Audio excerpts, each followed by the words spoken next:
اعوذ باللہ من الشیطان الرجیم، بسم اللہ الرحمن الرحیم۔ سورۃ النصر۔ اس سورہ مبارکہ کے کئی نام ہیں۔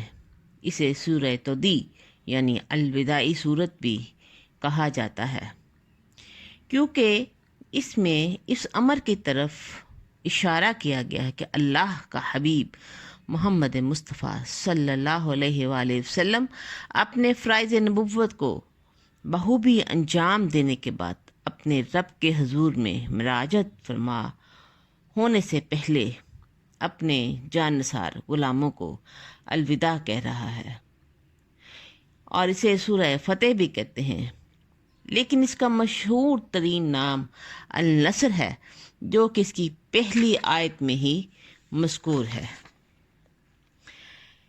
یہ ایک رکوع اور 3 آیات پر مشتمل ہے۔ اس کے کلمات کی تعداد 19 اور حروف کی 79 ہے۔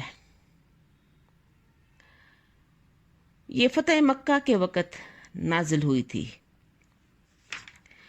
جب مکہ کی عظیم الشان فتح مسلمانوں کو نصیب ہوئی تو اللہ نے اس سورت کا نزول فرمایا، اور روایات کے مطابق یہ سورت حجت الوداع کے موقع پر نازل ہوئی۔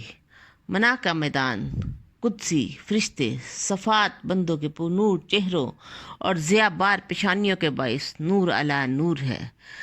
تحلیل و تسبیح کی دلنواز صدائیں ہر گوشہ سے بلند ہو رہی ہیں۔ شرک و بت پرستی کے وطن میں آج توحید کا بابرکت پرچم نصب کیا جا رہا ہے۔ سارا جزیرہ عرب اسلام قبول کر چکا ہے۔ ہر میدان میں اسلام کی عظمت کے پرچم لہرانے کی اللہ تعالیٰ نے توفیق عطا فرما دی ہے مسلمانوں کو۔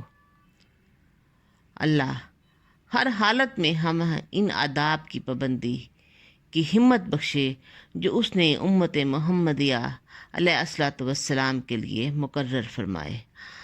آمین بجاہ طٰہٰ و یاسین صلی اللہ تعالی علیہ وآلہ وسلم۔